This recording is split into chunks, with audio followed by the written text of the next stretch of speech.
So, Dave, I can't wait any longer. Mm. I'm excited. Tell me all about PAX. Tell me everything I missed. Okay. So there's we played a handful of games, right? Me and Anthony went up and we got to play a handful of games.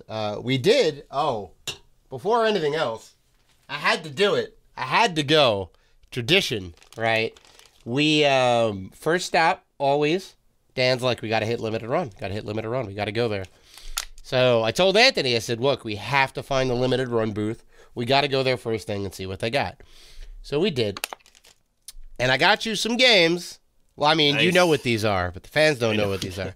I got you some games because I'm like, look, here's the list. Here's what we got. So, you're like, do they have this one? Do they have this one? And it's like, all right, let me see what I can do. So I got Erica for the PS4, which I'm assuming this is like survival horror? Live maybe? action. Live action? Live action. Yeah. Okay. Yeah. Taking it back to the Sega CD games. Okay. And then this other one. Full motion video. Full motion video. Oh, so like Night Trap style. Yeah. Okay. Kinda. And the other one, Momodora. All right. Oh, yeah. Reverie Under the Moonlight, which looks kind of cool. It looks like a side-scrolling action adventure. These both look awesome. So next time I see you, I got to give these to you, which I think is going to be next week. So I got those. I got But you didn't tell me. You didn't tell me. Thank you. But I didn't tell me if you bought anything. What did you buy? From Limited Run, I bought absolutely nothing. Oh, okay. Because I had just about everything that they had there. Or everything that I wanted that they had there, I should say. There was some stuff. I think the one I was like maybe was Golf Story. You should have got Golf Story. Fantastic. I mean, fantastic yeah. game. I think I went. I'm not a big RPG fan, and I'm not a golf fan, but I think I made it halfway through that game. I thought that was fantastic. Right. Well, they're doing. They got a new one. I think Sports Story, right? Which Sports is like where you do the different sports. Yeah. Yeah. Yeah, So, I think I pre-ordered that already. I have to look at my limited run list. I love it, the fact that if you go to limited run, if you log into your account, they have a list of all the games you pre-ordered, and you could change the address. Like if you move, you could change the address to where again. So that's smart. Awesome. That's smart. So all right. Yeah. So tell me all about PAX, man. Like I'm excited. I'm living vicariously through you because I really wanted to go and I really just couldn't. I do have to say, I mean, we kind of pulled the gun last minute, right? We were all talking behind the scenes. Hey, do we want to go? What are we going to do? And well, it turned out we just did the one day, and then we came back Thursday night. But we were able to get a hotel right behind the convention. There's a new hotel called the Loft, which is part of Marriott. It was very new. I think they put it up maybe a couple of years ago, and it was probably finalized in the construction when we were there in 2020. Yeah. I mean, they're still building new hotels. They're building so much stuff over there. It's great. So we were literally at the back entrance to the BCEC. So nice. That was amazing. We just got up, we got coffee, and we just walked across the street. So that was like kind of nice. It was a nice hotel. They had a pretty cool lobby. There were definitely a lot of PAX people there. Was it a line outside when you got to the convention center? Yeah. There was a little bit of a line. Not as bad as it usually is. Okay. Even though Thursday is the lightest day out of all of them, with Sunday being the second lightest, then Friday, then Saturday, but it was definitely less. People on the PAX, the PAX East sort of Facebook group community. Yeah. Sort of posted pictures and said it. The lines even on Friday. I didn't check Saturday, but at least on Friday weren't as long as they usually are. Yeah. So and that it was pretty much dead. Like, Saturday sold out. I know that. Yeah. Saturday eventually sold out, but that was even down to the wire. Like that sold out like maybe 2 weeks before, maybe 3 weeks before. So usually the way this goes, like back when like PAX was like pre-pandemic, they would sell out like right away. Like the 4-day passes would sell out right away. And eventually like all days would pretty much sell out. So much so they had to add Thursday a couple of years ago, and that was a great idea. But anyway, like when we got in, like you remember in 2020 that Sony wasn't there and Capcom wasn't there, I think, right? There was a lot of Japanese studios. No, Sony wasn't there, and I think it was Capcom. Squaresoft. No. Square was there, but none of the Japanese people were there. It was all the American. Yeah, and Capcom didn't show. Because Capcom usually has like something. Not a huge booth, but they have some sort of presence. Neither Nintendo, Sony, Microsoft, or THQ, which does have a big presence, and they're like Embracer Group, so there is a ton of stuff that they have. None of them were there. Behemoth Games wasn't there, which they were always there, right? The Castle Crasher guys. They're there even when they don't have anything new. They only have like 4 or 5 games, but they usually go because it's always they always have a good booth. People buy a bunch of stuff. They play the arcade games. It's great. So they weren't there. So there was a lot of empty space, like more than you could imagine. Was it enough? And it was empty space and not sold out, so it wasn't jam packed. So there was room to walk around and breathe. You're not like shoulder to shoulder with people. Sure. Okay. Which for doing a one day, it was amazing. It was a shock, right? Because like usually they go to the ends of the convention arena, but there was like a row missing of like booths, which was also kind of weird. And then there was a big gap in the middle where there would have been stuff. But I mean, it was great because we didn't wait for anything. We got to talk to a ton of devs. We got a lot of time. We weren't kind of like rushed around, and we weren't like kind of picking and choosing. We were like, well, all right, I guess we can do this. I guess we can do we weren't scrambling for anything. Like there was a couple things that I did want to see beyond that, but like we could have done the whole entire thing in 2 days, including panels. That's how small it was. And I don't want to get into conspiracy theories or anything like that, but I'm just going to say the pandemic is still the pandemic. When we went Wednesday to get verified because we had to get our badges, which were at will call, and we had to prove that we had the COVID vaccine. So they give you like these green little armbands or whatever, right, to prove that you're COVID free or whatever, or that you got the vaccine. So we did that on Wednesday. And they had you they made you wear a mask all the time, which was perfectly fine. Like I get it. So they were being safe, hand sanitizer at every station, more than usual. So there was all that. So I mean that's just kind of I don't think it was anything other than like COVID still kind of being a thing and people are a little like, I don't know. So I think 2023 it's going to be a lot better. I don't know necessarily it's going to be back to normal, but it'll be better than like what it was. Well, just officially. Mm-hmm. So it was Capcom, CD Projekt Red, Facebook, right? PUBG Corp, Sony, and Square Enix that backed out of 2020 PAX. Yeah.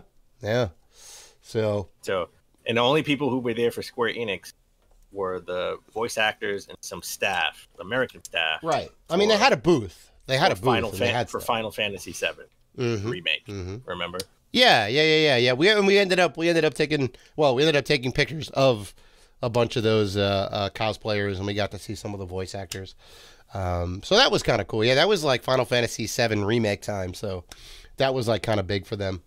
I mean, beyond all of that, we got to sit down and play some games, and I think there's a tie for star of the show, but I'm gonna go through all the games and then kind of. You know what?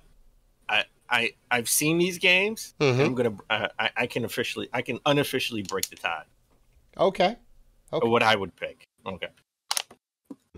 Well, we got to see TMNT Shredder's Revenge, right? Ooh, and that's a game I'm looking forward to this year, and it's a physical edition that's coming out. They announced that, so I'm super excited about that. Yep. You were gonna love it because me and Anthony loved it. It is just like Scott Pilgrim with all of the details, right? The pixel art's on point, the sound design is on point, all the references that you are like, wow, I wonder if they're going to reference this in the game. And they do. Like, for instance, when you, like, fall down the manholes, they say those, like, corny puns, right? You know, like shell-shocked and whatever else, which is awesome. Instead of Big Apple 3 a.m., they do Big Apple 3 p.m., right? Because that's the beginning of, I think, Turtles in Time, right? Because you go through, like, a whole day, and then you go traveling through time. We got to play 2 stages with Bebop and Rocksteady. They were the boss of both those stages. And they looked like their comic / cartoon counterparts. You know, they really had all the details there, which was awesome. You know, the Foot Clan, there was a ton of Foot Clan. We fought some Rodney robots, right? The little like kind of trash can things on the one wheel. Yeah. Those are annoying. They were annoying. I hated it. Yep. They are just as annoying in this one. I can almost assuredly tell you that the Mousers are also going to be in there. We didn't see any Mousers, but the fact that they got all these details right, I was like, yeah, it's definitely going to be in there. Every character has supers, right? They got a little super meter that kind of builds up. I was playing as April, because you got to, right? And Anthony was playing as Donatello. Doesn't she have the mic as a weapon? Come on. She does. They do something a little bit different. They couldn't do something different. What do you mean? I mean, I want to know. I mean, that is different. Swinging a mic. That she's a real, maybe like a stick or something, a chocobos, but she had a mic. She's just swinging a mic around. Is that her attack? Well, what's her super? Did you get a chance to use her super? Oh, of course. Her super is a spinning lariat with the microphone. Yeah, she starts spinning around with her arms out. She's badass, let me tell you. And she also, which like the movesets are awesome. There's a ton of moves, but she's got a like a rising upper kick, which goes into a descending kick.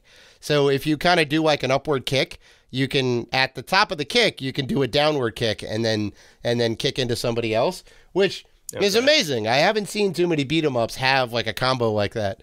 So that was awesome. You can toss the guys into the screen, just like in Turtles in Time. Yeah. And like Anthony was asking like, can you like toss the dudes? And he's like, yeah, you could toss the dudes.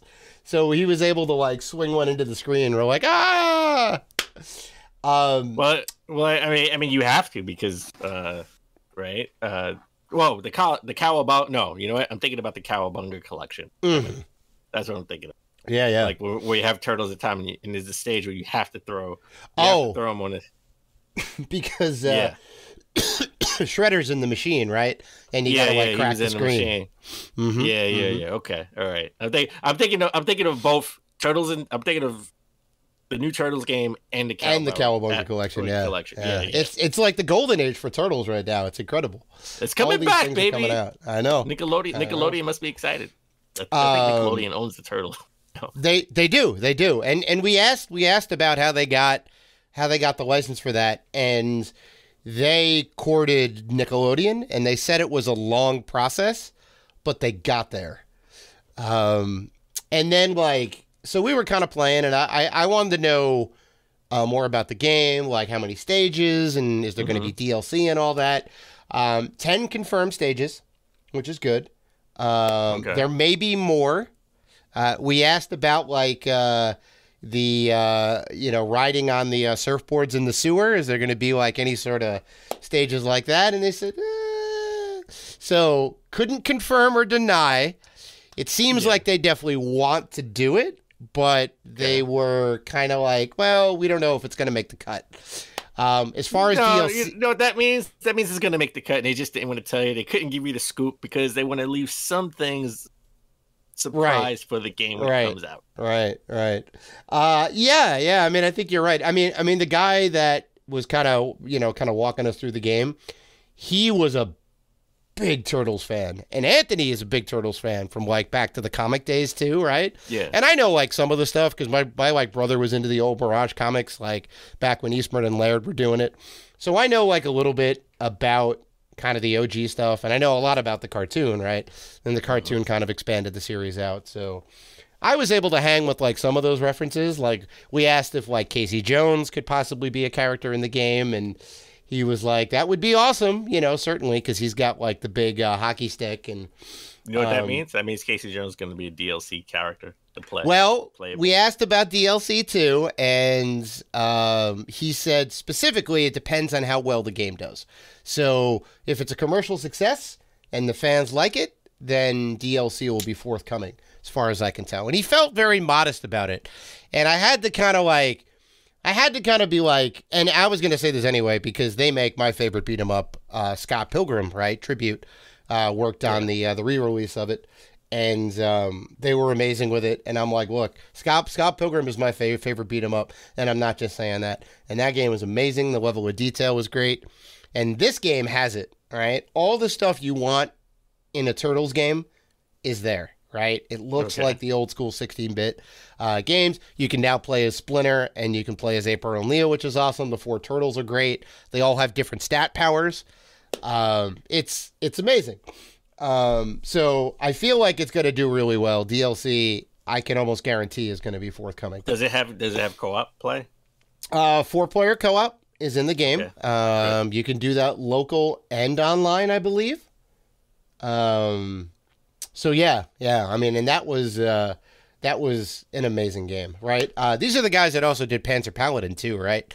A game that we played a couple of times with PAX. Wait, I didn't know that. Wait. I didn't know they did Panzer Paladin. That was like my game at a show, like in 2020, right? I know. Wow. Panzer Paladin's amazing.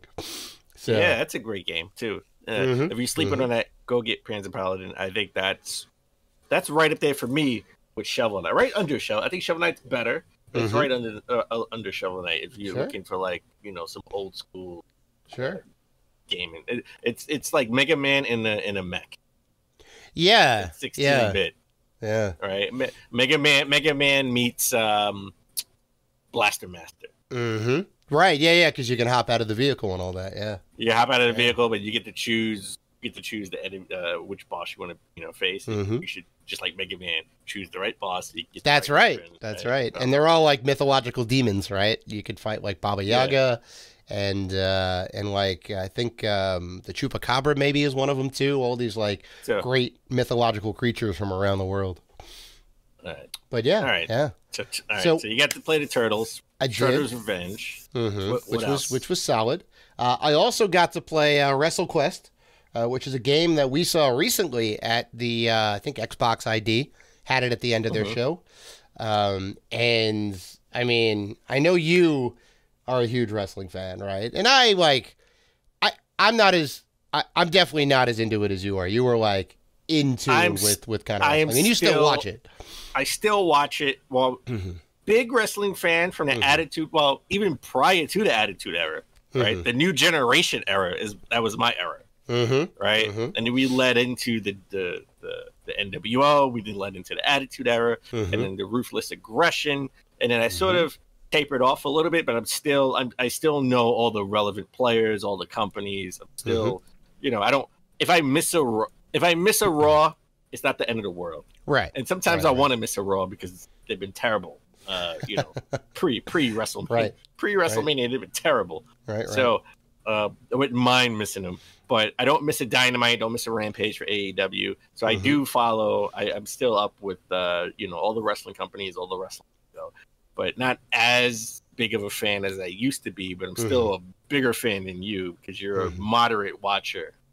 Yeah, I mean, I know, like some people in the wrestling world, and I'm gonna tell a little bit of an embarrassing story because I'm embarrassed for you. When you told me this, I was like, how on the earth could you? How could you not know? Now, hold on. So we were kind of walking around, and I think we were still... we walked around most of the show floor, and then we got to where WrestleQuest was, and I'm like, oh, shit, it's WrestleQuest. I was telling Anthony about it, because he didn't know what the game was, and I'm like, oh, my God, you play as Randy Santos, Muchacho Man, right, who is an up-and-coming wrestler, and I was telling him about the thing and all that. And... I was telling him about the thing, right? And then I hear from over there, and he's like, I hear this voice, and it's like, oh, this guy, Dave over here doesn't even realize he's not going to say hi to me. And I'm like, huh? And I turn over, and it's our Instagram friend, Patrick Hickey. And I was like, oh, shit. Because he left a comment saying, like, oh, yeah, I'm going to go ahead and be at PAX and whatnot. And I didn't know that he was involved with WrestleQuest, right? He's doing the voice acting for Randy Santos, which he doesn't mean Macho Man, by the way. I mean, it's amazing. I didn't realize that he was a voice actor. I know he does the comics and the whatever else, and he's kind of written some books. So me and him were kind of talking for a minute, and then I look to my left, and I see a guy and he looks very familiar. Big dude, muscly guy with like blonde curly hair. And I'm like, and he kind of gave me a look like, do you know who I am? Because I'm somebody. And I'm like, you're somebody. And he gave me the run, right? He was like, you don't really know who I am. And he asked me, he's like, do you know wrestling? I'm like, I was like an 80s kid growing up, so I like remember the Hulkster and all that, like Macho Man, and he's like, do you remember the Honky Tonk Man? And I'm like, yeah. I'm like, I know he's not the Honky Tonk Man, but okay, that's not me. And he ran through a bunch of different, he's like, I'm Jeff Jarrett. And I'm like, oh shit. And I was like, yeah. Oh, come on. How can you not know Jeff? Well, that's why I know it. Jeff Jarrett, double J. J-E, double F, J-A, double R, E, double T. Jeff Jarrett. If you were there, you would have been like, how do you not know this man? He's a legend. And how do you not know Jeff Jarrett? Yeah. Listen, if I was there, I would have told him, I just watched. You would have gushed a little. Your music video. I just watched the music video. Mm-hmm. I don't know why. I had this song in my head, My Baby Tonight. Yeah. With My Baby Tonight. Yeah. Jimmy, I forgot the guy that worked at WWE. He doesn't work there anymore. He did the best songs. They should have never let him go. He should still be working there and making the theme songs. I think Jimmy Jam. If not, I totally forgot his name off the top of my head because I'm so excited because you met Jeff Jarrett, JEFFJARRET. Love Jeff Jarrett. I wasn't a big Jeff Jarrett fan, but I loved it when he was in WCW and he left to come back to WWF at the time. Right. So it was a big coup for WWF if you were a WWF fan, right? So finally, somebody leaves WCW and comes back. To WWF. Yeah. So, yeah. And he couldn't have been nicer. He was taking pictures with all the fans and whatnot. Yeah, it felt like he really wanted to be there, which was awesome. Yeah. And I eventually got to have some playtime with it. They apparently have 2 games. They're also doing World Championship Boxing Manager 2, which is a game. The first one. Which is a game. This is a deep cut because apparently it came out for the Commodore 64, the Amiga, the Atari ST, and I think the Sinclair. Wow. But it's a boxing, just like it says, it's a boxing manager game. So you basically run a stable of boxers, right? You kind of set up the cards, you do all the behind the scenes stuff, right? And it's kind of a cool idea. I think it's a really cool idea. I don't think there's any other game out there like it. There's like football manager sims and baseball manager sims are probably the most popular, right? And those are a little bit like kind of hard to get into because they're all like real stat heavy. But I can get behind it. And, they had like one of the devs was there and he was dressed up like a boxer and he had like the robe on and the boxing gloves. I'm like, oh, that's awesome. So I asked him about that game a little bit and he said, yeah, it's a game from back in the day. We kind of like loved it. We wanted to make a sequel to it. And I think one of the big things about that game, before I get into WrestleQuest, is you can actually see the guy's box where you couldn't in the first one. It was they would just kind of like text narrate what happened, kind of, but now you can actually see that play out, which is like kind of cool. But I was really there to play WrestleQuest, and it's a wrestling RPG, which is also pretty unique. So, like I said, you play as Randy Santos, Muchacho Man, right? And he is he idolizes Macho Man, so he wants to be Macho Man, right? And he's like the kind of the Mexican equivalent of that. And he's like he's a very local wrestler. He fights in the equivalent, I think, of ECW, maybe. I think it's called like NCW or whatnot. Like they have very clear references to the real world properties, but they don't actually use those names for like legal reasons. So they kind of like skirt around it, but you kind of play in this backwoods town and you kind of learn the ropes. You know, that's like kind of the first area. So you'll learn all the basic mechanics of it. And you can customize your intros in it. And how you customize your intros will affect the game, right? So certain combinations of things will go over better with the audience, right? So if you kind of put the right lighting and fireworks and all that, and you can even get new ones like as you go, you can get more like different types of intro customization stuff. So how you put that together matters. You can customize like your move sets and all that, right? Customize your taunts and whatever else. You can call on your manager when you're in like battle to kind of do things. There was a mechanic where I think like the manager was calling out stuff to phase my opponent, and it would kind of get him in a stun so I could like grapple him easier. There's like quick time events if you want to pin, which is like kind of cool. And it's essentially it is an RPG, so they have like, you know, magic and whatever, like you have MP, but it's not called MP. It's like the wrestling equivalent of magic points, right? So if you want to do like special moves or whatever else, or like gimmicks, they cost a certain amount of magic points, but they just kind of theme it around the wrestling, around all the wrestling terminology. And there's even like a hype meter in the game too, so you have to maintain hype, right? So if the hype goes down like way low, I believe your opponent gets stronger. And then if like the hype is real high, like you'll have a better match and you'll kind of get some bonuses out of it. So how you wrestle, you know, depends on what the hype meter is going to be at, like the audience engagement. So you have to kind of keep that up, which is kind of cool. And then there's superstars in it, right? So we saw that in the in the Xbox ID thing, right? They had Jeff Jarrett and Booker T were kind of talking about it, and they're like, yeah, we're in the game. And there's also other, like, Coco Beware's in the game, Macho Man's in there, Jake the Snake, and a bunch of other wrestlers. So the way they play into it is there's monuments or statues to all of those wrestlers. And if you go to one of those statues, I think you can, like, I don't want to say like pray at the statue, but like if you go to the statue and be like, you're my favorite wrestler or whatever it is, you'll get a special power from them, and you'll get like, you know, powered up for the match. So that's kind of neat. They're not in the game as like combatants, I don't think, but you can get like special powers from them. And there is like the enemies you fight are, they do have real world counterparts. Like, there were some guys I fought early on who were clearly the Road Warriors, but you couldn't call them the Road Warriors, I don't think. So, I think, I think you can, so you can't call them the Legion of Doom, because that was the WWF. Right. /E persona. I think you could call them the Road Warriors. I think that was their names when they were out on the Indies and WCW. Well, maybe that's it, yeah. But they definitely do have wrestlers who were like, oh, this is clearly this person, but they can't say that. Yeah, so there is some licensing stuff and whatnot, but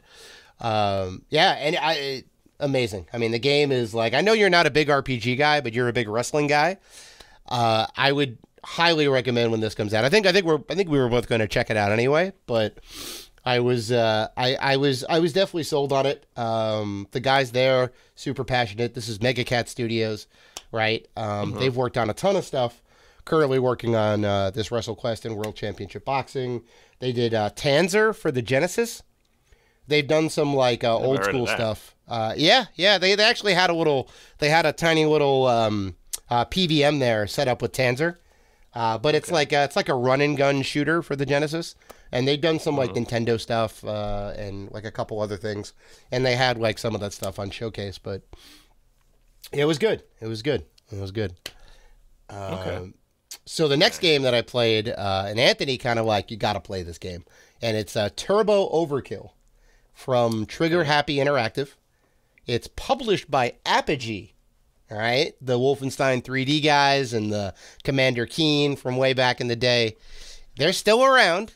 They've been redoing and republishing a lot of their old titles. Turbo Overkill is a new game, and I believe it's Trigger Happy Interactive's first game. It is a boomer shooter. It is a first-person boomer shooter in the vein of a Quake or a Duke Nukem 3D or Doom, right? It's very quick. You run around, mouse and a keyboard. I think it has controller support too. But it's a cyberpunk style game, right? So it's got a lot of like, purples, blues, and reds. It's got that kind of cool cyberpunk soundtrack. And yeah, you got to play a little bit of the levels that they had. We got to play I think it was like a 5-minute demo, and they had maybe like 2.5 levels. We got to play with like 5 different weapons, which are all upgradable. I was able to take, I think it was a machine gun and add a flamethrower to it, which was awesome. So they have like little machines. It looks like if Cyberpunk and Doom got together and have a baby, right? Yep. Yep. I think that's pretty cool. And you have like a cybernetic. Well, I'm looking at one of the screenshots. There's like a cybernetic arm that's holding the bullets for you as you use the machine gun. Like, that's awesome. Okay. And I like the colors. All it's bright and gory. It looks a little gory too. It is. Yeah, it's definitely got a lot of blood and a lot of explosions. Speaking of the cybernetic stuff, you can upgrade your body because you are like I guess an android or a cyborg. So they have little machines around the world which you can use your like all the enemies you kill give you credits, and you can use those credits to upgrade yourself. Okay. I wasn't able to do any of the cybernetic upgrades, but I did get some weapon upgrades, which was kind of cool. Wider burst fire or larger ammo capacity, or like I said, I think the machine gun had an alt fire for the flamethrower, which was awesome, and you just kind of like spread it around. It was really tight, really good graphics. At one point there was a choice, where do you want to go next? Now, I don't know if the game is going to have that as a mechanic or if it was just for the demo to like try out different areas. But like I beat the first level and then it was like, do you want to go here, here, or here? So I don't know if like that's going to be in the final game or that was just like for like PAX for the demo. But regardless, awesome. I believe it's coming out for all current gen consoles, definitely coming out for PC. I think it's Xbox and PlayStation as well as PC. No support for Stadia. I guess I have to say that. We're just driving that nail in the coffin. And we have to say that. Said that for every game. There is no Stadia. Yeah, there's no Stadia. Where's the Stadia? Yeah. So it was good. It was good. Yeah. Okay. So all right. The next game I played was Evil West. Now I don't know if you remember this game, it's but it's like evil. When you said Evil West, I just thought like of an evil Adam West, evil Batman. No, not so much, but that would be kind of awesome. I'm pretty sure they showed this at one of the conferences or directs or whatever it was, because I remember seeing it before. I think this was at a Microsoft event. Yes, I remember this. I think this was at Microsoft's event. So this is from Focus Entertainment. They've done a lot of games, most notably Curse of the Dead Gods, which is kind of like a I'm blanking on the name. What's the one with the Greek gods, and you have to fight through hell? Oh, I have it right. Yeah, I can't. Yeah, well, it's kind of like that game. The audience is probably screaming at us right now. Let us know on Twitter what the name of that game is. I forget. But anyway, it's kind of like that game, third-person isometric game where it's randomly generated each time. You kind of go through and beat up a bunch of evil creatures and all that. They also did Aliens Fireteam, which came out pretty recently, which got some pretty good reception. But this is a third-person Wild West steampunk shooter. And I did get to talk to one of the devs, and they did confirm that there is some Cthulhu mythology in the game. So it's going to get weird, even though the demo I played was pretty weird. But you do get an upgrade tree, so you can upgrade your hero. There's swinging mechanics. You do get like a rope or a lasso, which you can use to kind of swing over things. And you can eventually use it as like kind of like a lasso to like rope and hook and then like stun people. That's like one of the later upgrades that you get. But really solid, really solid. A third person action game. Yeah, I was okay. No, I'm excited for it. It wasn't Xbox; it was the PlayStation Showcase. They showed it. I think it was. It's definitely coming out on Xbox too. It's not a platform. It's not coming out on Stadia though. Still not. Nope. No, there is no Stadia support. There's no Stadia support. But I definitely this is one of those games I was interested in and I was looking forward to. So not so sold on the name because every time you say it, Evil West, I think of an evil Batman. That's Adam West, right? So, right. I get why they say it because it's like the West. It was what was that like Cowboys versus Aliens movie that was terrible, right? Like it gives me the that type of vibe. Cowboys and Aliens. Yeah, that was literally the name of that movie. It was terrible. With Harrison Ford. Yeah. Yes, and your favorite James Bond. Oh yeah, Daniel Craig. That's why I actually gave it a chance and watched it. But, no, it was interesting. It was interesting. Yeah, it was. But it was terrible. So it's coming out this year. No release date set exactly, but if I had to guess, probably going to be the beginning of Christmas 1. And then the final game that I got to play that I want to talk about is called Terra Nil. Never heard of this game. Yeah, neither did I. It was at the Devolver Digital booth, and it's Free Lives is the developer. And they made a little game called Broforce, if you remember that. Yes. Right? I was addicted to Broforce for a minute. Broforce is legit, and all the different characters. Yeah, they kept adding like it's a side-scrolling shooter, but you get to play as all your great action heroes, and they kept adding like that game had like 10 years worth of updates. Right? They kept adding like here's Indiana Jones, here's Snake Plissken. All I cared about was Arnold Schwarzenegger, Rambo. yeah. K&J, right? From like Men in Black. Like they had the two brothers from the Boondock Saints. Like they just kept adding. Every time I would go to the Wikipedia page, they'd have a new update with new characters. I'm like, oh, that's amazing. So they're a super cool studio. It's an interesting game. It is an environmental sim. So it's like a 3/4 view. And you get a plot of land, which is desolated, right? It's all kind of like, I guess, desert or dirt, or not even dirt. It's like uninhabitable. And you get little pieces of equipment, right, that you put down, and then that'll help bring back the earth. It'll help revitalize the land.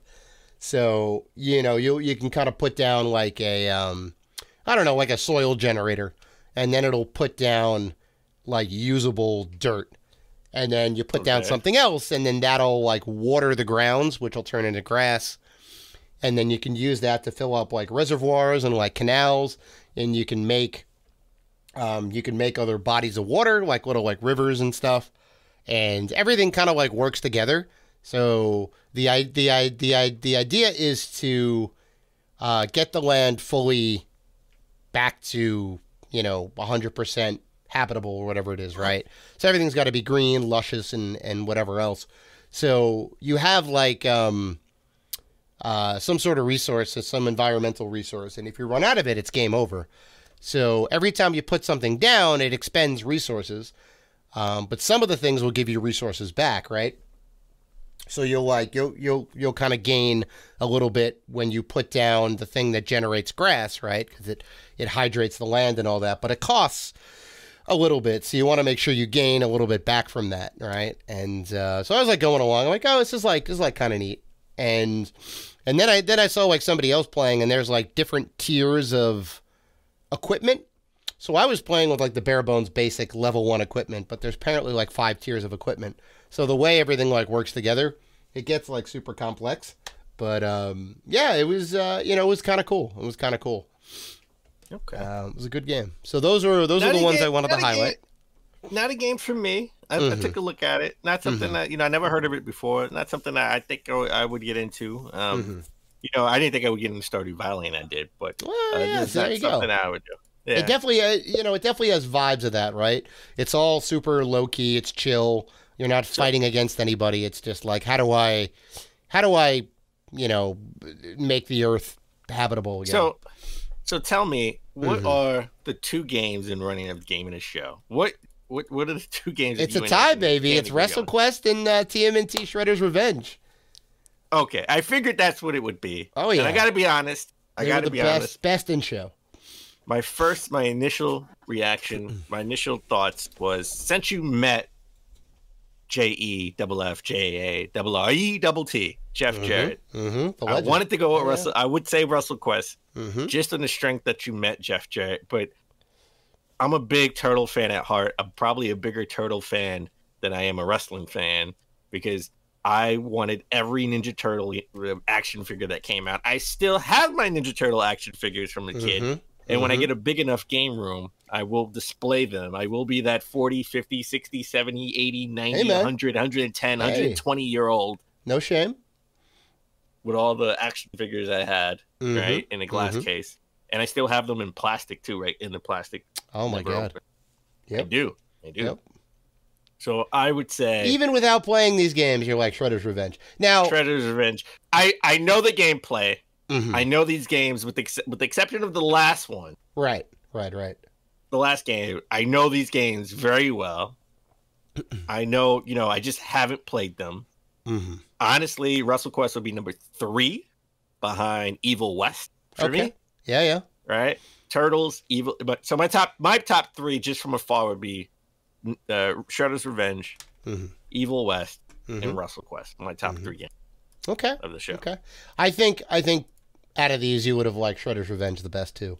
So 100%. I could say that with pretty high level of confidence. I know you, and the game is amazing. So it's gonna be great. Yeah, it's gonna be a good year for gaming. I think all of this stuff is coming out this year.